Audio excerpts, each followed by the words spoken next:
Hello and welcome to the Conflict Skills Podcast. I'm your host, professional mediator Simon Good. In today's episode of the podcast, we'll be looking at the topic of de-escalation, how you can help somebody else to calm down when they're in a very worked up state. The purpose of this podcast is to help you develop the confidence and skills to deal with conflict effectively, and knowing how to help somebody to regulate their emotions when they're sitting there quite unregulated is incredibly important. It reduces the time that you need to spend dealing with difficult conversations. It often means that you can shift to a solution or start to generate options quicker. And it also might mean that you don't end up copying so much abuse and negative behaviors from the other person if you can help them to calm down. It doesn't often take very long. It's typically within the space of about 5 minutes, I think, even when I'm dealing with a complaint with someone that I've never met, and at the beginning of the conversation, they're really angry. Now, in terms of the larger conflict resolution toolkit, in training that I run, I talk about conflict assessment, self-regulation, de-escalation, active listening, and assertiveness strategies as well. In terms of de-escalation, it really has to sit before the problem solving.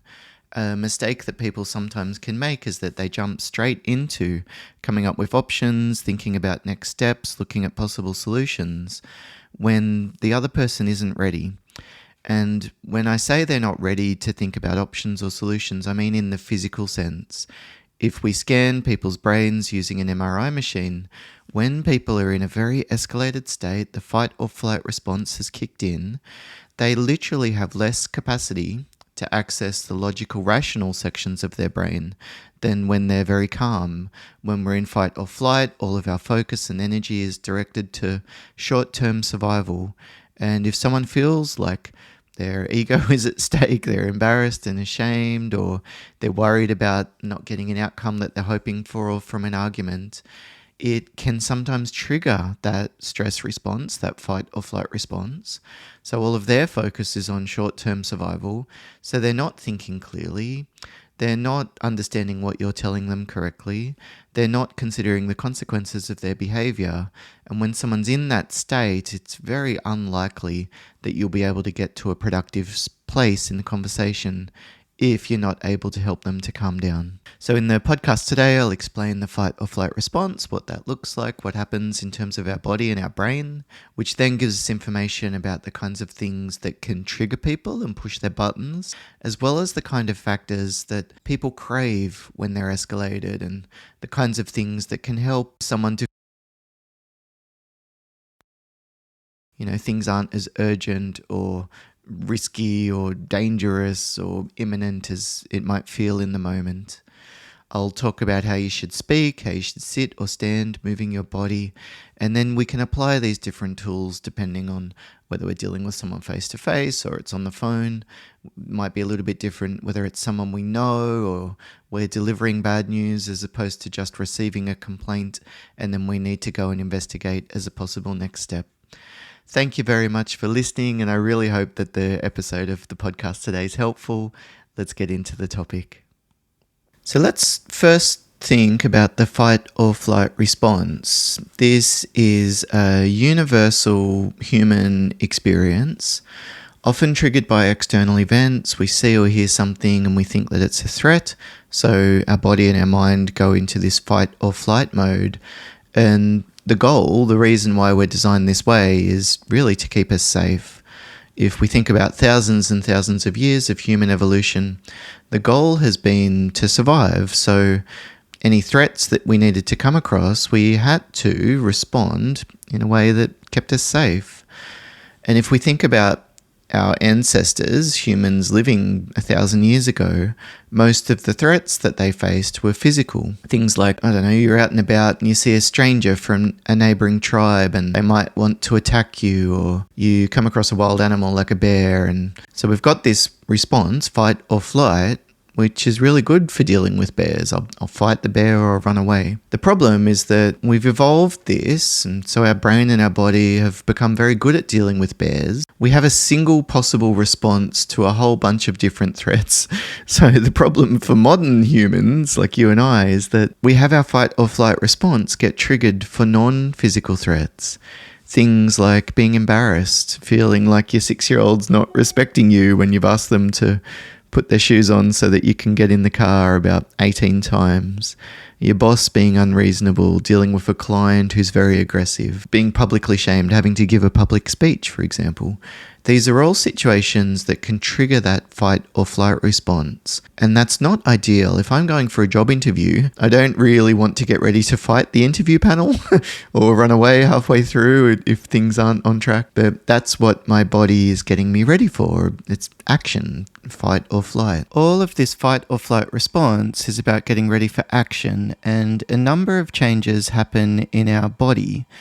Adrenaline is released, liver releases glucose, cortisol, which is the stress hormone that our brain creates, increases, which has an effect on blood pressure and blood sugar, memory and attention, the immune system. Digestion slows. It's basically the body diverting resources to short-term action rather than longer-term health or balance. So people who are in chronic stress jobs, for example, or family situations, often find that their immune system becomes compromised because their body was effectively taking resources from longer-term health and balance towards short-term survival. So they're all internal effects, and then you might notice some things happening in your body as well. Our pupils dilate, we might almost get tunnel vision, we tend to lose awareness of what's in our periphery. Our mouth goes dry, our heartbeat increases, you might notice muscles getting tense and tight in your back or neck or shoulders. Some people sweat, you might need to go to the toilet a lot or can't go to the toilet. Difficult to catch your breath, you sort of feel like you're breathing fast and very shallowly. And of course, all of this means that our body is such a worked up state that it can be really difficult then to sleep or to concentrate just because we've got such a high level of activity happening for us physically. So that's what happens in the body of someone who's escalated. You might notice some of these things, but maybe it's just the tip of the iceberg symptoms, like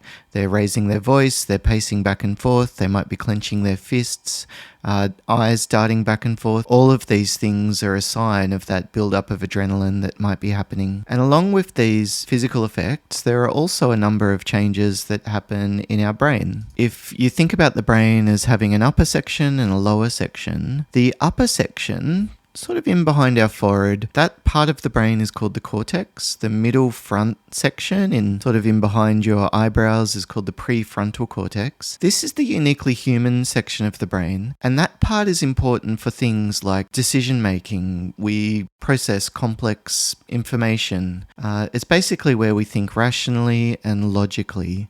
We consider the consequences of our behavior, we look through options and then make a decision. All in this very, I guess to some extent, thought out way. The lower section of the brain, by contrast, is more closely connected to survival and thus that fight or flight response. There's an almond-shaped section of the brain called the amygdala that's very closely connected to our senses. So when we see or hear something and the information comes in, the amygdala's job is to almost filter for threat. And if it thinks that there's a threat, therefore we might not be safe, the amygdala triggers that fight or flight response with all of those flow-on effects in our body. Connected to that is what's called the limbic system, which is basically the emotional section of our brain. If we're feeling very strong emotions, anger, happiness, surprise, disgust, frustration, disappointment, then that would be the part of the brain where all of the activity is happening. That limbic system, the emotional part of the brain, sits very closely connected to the amygdala, the part that triggers the fight or flight response, which means that when you're in conflict, a lot of the time as people start to get worked up, they also experience accompanying strong emotions. Often it's fear or anger. When we look at someone's brain and they're in fight or flight mode, what we would see is that all of the activities happening in that lower section of the brain, there's very little activity happening in the rational, logical part of the brain because their brain is getting ready for short-term survival. It's not interested in the consequence of taking a particular course of action. It just wants to escape this immediate threat. So when you're dealing with someone who's in fight or flight mode, it can almost be like they can't hear what you're saying to them, like it doesn't register. I don't know if you've ever had that experience of talking to someone and they're so worked up, they almost can't seem to hear what you're saying, or they'll misinterpret what you've told them, or just focus on a section of what you've said. These are all signs of that rational, logical part of the person's brain not fully functioning. And in the conflict resolution training that I run, de-escalation skills is an important part of it, and it has to come before the active listening, assertiveness, problem solving. We want in conflict to find a way to shift the conversation towards the future and the solutions, but we can't do that before we've de-escalated someone. If we do, it will mean that that rational bit of their brain is not fully functioning, and it's likely then that whatever solutions or options that we come up with, however we explain the situation to the other person, there will be a lack of capacity to understand what we're saying, and thus a lack of buy-in with any potential plan that you come up with. So that's the sort of broad level physiology and neurobiology of the fight or flight response, particularly how it relates to conflict. I just wanted to talk briefly about something called conditioning. If we think about feelings, we might feel angry, frustrated, disappointed, exhausted, having to deal with this person for such a long period of time. Those feelings often come about as a connection to our thoughts, the story that we tell ourselves about a situation, and behaviors, which means that if you'd like to feel differently, we've got two different levers that we can consider. We could do something differently, go for a walk, do some exercise, have something to eat, take a time out, do some deep breathing. They will make us feel different. We won't feel as distressed, for example. Or we can think about adjusting our thinking. Are we catastrophizing what's going on? Maybe there's more help than we realize. Maybe this problem isn't something that I need to respond to. It's not my job to make everybody happy. That might also make us feel differently. The thing is that we learn how to feel when a particular thing happens.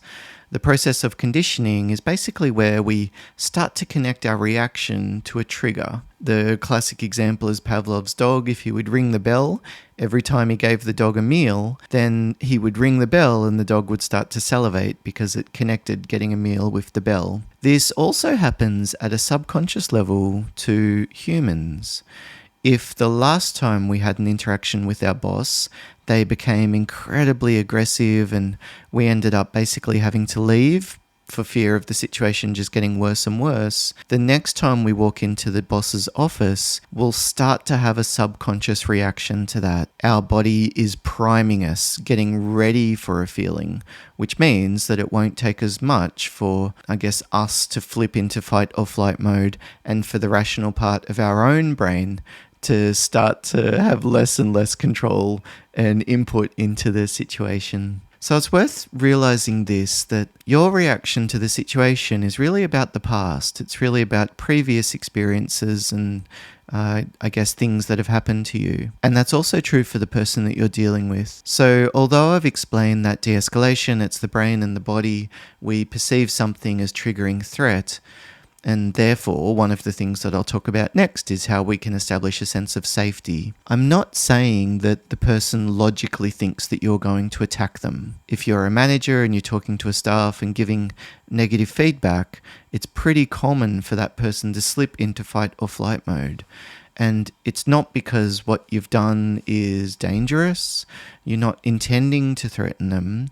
They make meaning from what you say and what you do, not just based on who you are and your intentions and what they know and the facts at hand, but also based on their conditioning. All of the past experiences that they've had, how they've been taught to deal with stress, the role models that they've had, who they're mirroring and subconsciously replicating through these processes of learning to adapt to the world that we live in. So sometimes you might need to set aside what should happen or what's right and even if the person's being unreasonable, so to speak, you might still take an empathetic and, I guess, understanding approach to why they're in that escalated state, and remind yourself that their reaction is not just all about you and what you've said and what you've done. There'll be a whole bunch of things being stirred up for them and for you, by the way, at a subconscious level that they're not even aware of. And if we leave those things go unaddressed, it means that we're not able to de-escalate someone as effectively. So I mentioned that it's not just physical threats that tend to trigger this fight or flight response. There are other things as well. And sometimes when I'm doing training, people ask me, well, Simon, how do I know what's going to trigger someone? What's likely to push their buttons? The challenge is that we've all got a different set of factors that tend to upset us and they change over time. If you're very hungry, you might start to become hangry. I'm thinking a little bit about my wife and other family members that I have to deal with on a daily basis. And if they're waiting for dinner, there's a whole lot of extra triggers that I need to navigate versus if they're well fed and content and we're just watching TV together. So triggers can change, they're unique to people, and sometimes they're different across contexts. But the two things that tend to trigger us are pain and uncertainty. These are things that we tend to fear. These are things that feel incredibly uncomfortable when we're dealing with them, and they tend to escalate us into that fight or flight response, even if we don't realize it. So when I say pain, it's not just physical pain, it's things like social pain, being embarrassed, being exposed, having something that you've done wrong be made public, someone calling you out on it. It might be things like not feeling understood, someone accusing you of something, and that's really unfair because you'd actually been trying to be generous and actually doing something that was good, it just went wrong, and now they think that you deliberately did it, for example. It might be grief. The loss of relationships can also cause pain. It might be worrying about financial pain and stress, like not being able to afford something that's important to you. At a fundamental level, like having a safe place to live, having enough food to eat, that kind of thing. So pain can trigger the fight or flight response. And the other thing that often triggers this is uncertainty. The reason that kids are afraid of the dark is because, gosh, who knows what kind of monsters might be lurking there. And when people aren't sure what to expect, it tends to make them more likely to go into a fight or flight response. At the beginning of my mediation sessions, I often walk very specifically through the structure that we'll use for today, even including the timing of breaks and where toilets are located and what they can do while the other person's speaking and what they can expect from me, when I'm going to jump in, when I might let things go. And my goal there is not just to keep things on track, it's to give them that sense of being sure-footed. When we feel like we're standing on solid ground, it tends to mean that we can deal with things that are coming up or where we're at the moment. In change, good leaders are often very specific about which changes are coming, how it will impact each person, when to expect them, what they know, what they don't know, what the people can do in the meantime, which often means that the threat all of a sudden becomes tangible. If we're specific about what's going to happen and maybe what we're worried about, it tends to mean that we can take a proactive approach. Whereas if we're not sure how something will play out, maybe an organization announces a massive sweeping restructure, but they haven't provided the details yet, everyone will probably be sitting there at a 5 out of 10 level of stress, 6 out of 10 level of stress. And then once they know the specifics of how things will play out, the timeframes involved, you would often see a lower level of stress being encountered amongst the members of the group. So the first thing that you can often do in de-escalation is removing those triggers. If the pain that the person is experiencing is that they're not feeling listened to and feeling heard, then organize a meeting with a senior person to go through it, or offer to them to talk through it in detail and give them the sense that this is important to you.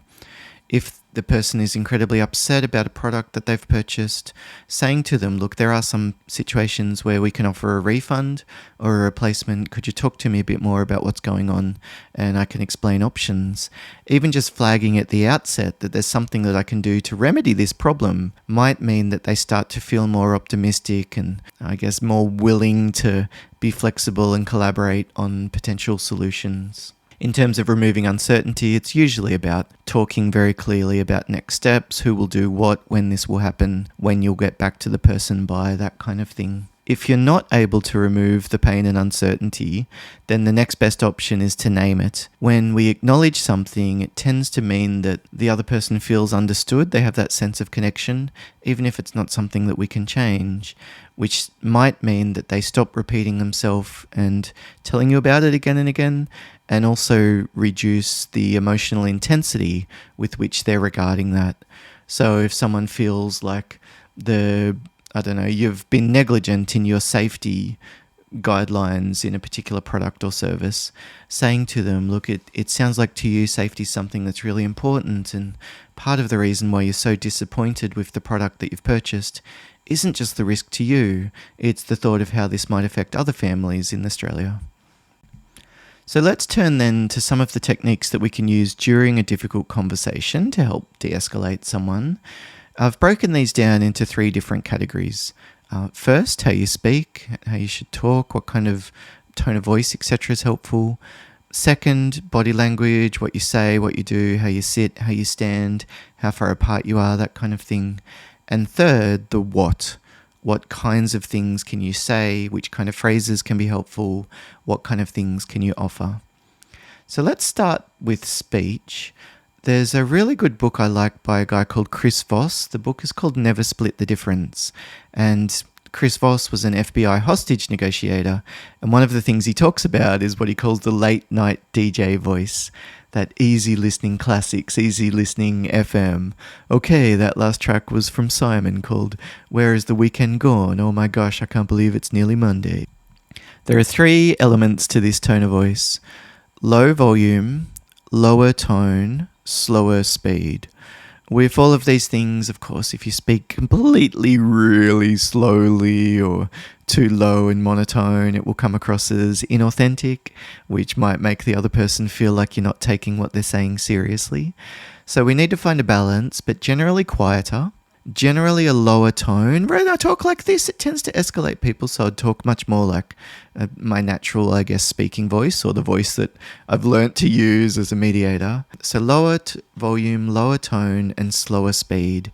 Maybe allowing more pauses, and especially at the beginning of the conversation, being very careful not to interrupt the other person. If I'm listening to myself, sometimes I videotape my mediation sessions to use in clinical supervision to get feedback about how I can improve dynamics that I might not be picking up on, etc. One of the things that I often notice is that, I'd wish I'd waited just a little bit longer before speaking, because I think the other person might have kept talking, and it would have been a much more organic way to listen rather than jumping in with another question. When it's question, answer, question, answer, question, answer, people talk very quickly. It tends to almost create this sense of being a little bit frenetic or frantic. It increases the perceived energy and tension in the room or in the conversation, which tends to escalate people. So that's the first thing to think about, is how do you speak? If you've got a naturally higher tone of voice, that would be something you need to do quite deliberately. If you've got a loud, booming type of voice, you might need to practice being a little bit quieter. The second thing that we should think about is, what do we do with our body? When we point at people, if we cross our arms, it tends to cause people to get more upset. It would be unique. Some people wouldn't care at all. Others would get very quickly upset. But it's something that increases the chances of someone being escalated. So we don't want to do those kinds of behaviors. Generally speaking, a relaxed posture is helpful. Leaning back in your chair, don't lean too far forward, because we don't want to increase that sense of pressure on the other person. So lean back, lower your shoulders, keep your arms by your side with your palms open, don't have your hands clenched. If you're too nervous, your hands are shaking because you're feeling a bit overwhelmed, put your hands in your pocket or behind your back or under the table. But broadly speaking, I would want my hands and my palms, if possible, to be visible, my arms to be by my side, reasonably relaxed. I would ideally sit. I might say to the person, gosh, I'm sorry to hear that's been your experience. I wonder if you'd be willing to tell me a bit more about it. Could we go and have a seat over here and maybe you can fill me in on what's happened until that point or what you'd like moving forward? Sitting down tends to make people calm down a little bit, and absolutely in all situations I don't want to be standing over the top of someone else. That'll be something that causes them to obviously feel that sense of an imbalance of power and escalate that fight or flight response. In terms of eye contact, communication psychologists roughly have suggested around 70%, although it's something that's culturally nuanced, but you want to find the balance between too much eye contact or too little. You probably don't want, if your goal is de-escalation, to be taking too many notes, typing on a computer, looking at your phone. They would all create the sense of a lack of connection, and maybe at a subconscious level the person might feel like you're not taking them seriously or not giving them enough focus. And then in terms of distance, roughly 1.5 meters apart, 2 arms length, tends to be a general guideline that works in most cultures. Sometimes in rural and regional areas, even in Australia, people prefer to stand further apart, and then city or metro areas tend to be closer. I know some Asian countries have different norms around standing very close just because there's more people packed into a smaller area. But the key here is find something that's comfortable for both of you, but probably predominantly them, and don't move towards or away from them. Both of those can tend to trigger subconsciously that fight or flight response. So we want to think about our tone of voice, think about our body language, how we're sitting, standing, all with the goal of creating that sense of safety, removing any subconscious perceived threats that might be going on in the conversation. The third thing that we want to think about is the what. What do we actually say? What do we offer? What do we organize? There's 5 different things, generally speaking, that people crave when they're in an escalated state. They are status, control, clarity, connection, and fairness. So number 1, status, 2, control, 3, clarity, 4, connection, and 5, fairness. Status is just giving them that sense of feeling important. So you might say something like, gosh, as soon as I got your email, I wanted to give you a call. I'm so sorry that that's been your experience. I wanted to get in touch and find some way to resolve it as soon as we can. So you might say something like, I've called you as quickly as I could, or I've escalated this to a senior person because I'm taking what you're saying seriously. You might say, I want to make sure we've got enough time to talk through what we need to. Would tomorrow morning be okay if I give you a call around 9:30? Does that work for you? As much as possible, we want to give them the sense that we're doing what we can. We're acknowledging the severity of the problem on their end. Whether or not we agree with it and whether or not we intend to offer anything, at the beginning we want to give them the sense that they matter. The second thing that we would do is give the person a sense of control. I don't want to come through and say, I can get a replacement organized and sent out to you. Give me your address and I'll get that done. It would be better to say, look, I can actually organize a replacement. Would you like us to get that in the mail for you today? If they make the decision, yes or no, they tend to feel more in control. This is especially important at the beginning of conversations. In mediation, I often say something like, look, before we get started, do either of you want to take a quick break to grab a glass of water? Do you need to duck to the bathroom or just take a moment to settle yourselves? They almost always say, no, we're ready to go. But of course, they're the one that's got their hands on the steering wheel then, which means that they feel more in control. Whereas if I just say, all right, it's time to begin, let's get going, they probably feel more like they're on a roller coaster that's about to go over a hill and there's not a lot that they can do about what's going to happen in that situation. So giving people a sense of control, saying to them, look, this is something we can do. Would you like us to do that? This is an option. How does that sit with you? Look, I suppose we're not able to help, but this is something that other people have found helpful, like going to a different organization for some assistance. Do you think that might be something that you would consider?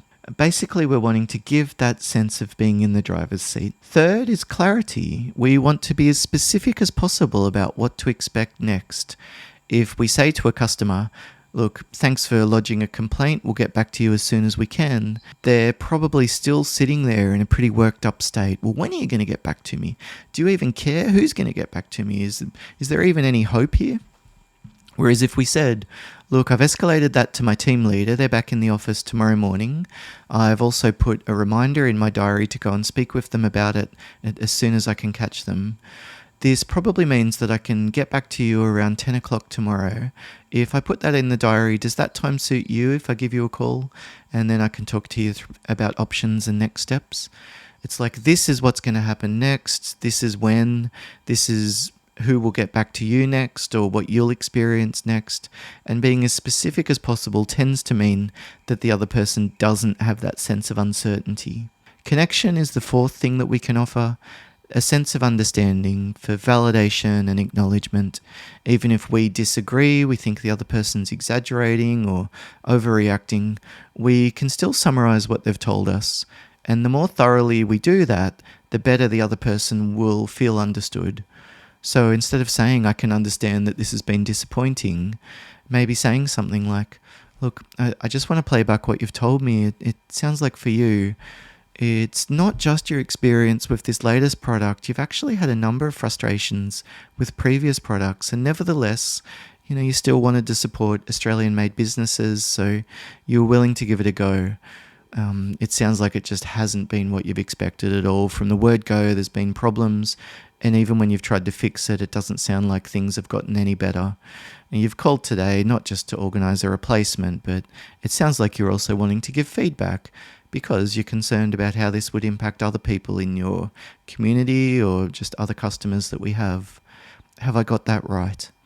So summarising and playing back those main parts and then confirming that you've heard it correctly often means that the person feels heard, their shoulders might drop, they let out a bit of an exhale, and that's often the point when that rational bit of their brain starts to re-engage, and then you can shift the conversation towards options or next steps or where you need to go in the conversation depending on the context.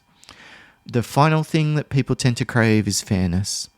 When we're giving reasons why we're saying no or asking someone to do something, it's generally best to keep reasons general and consistent.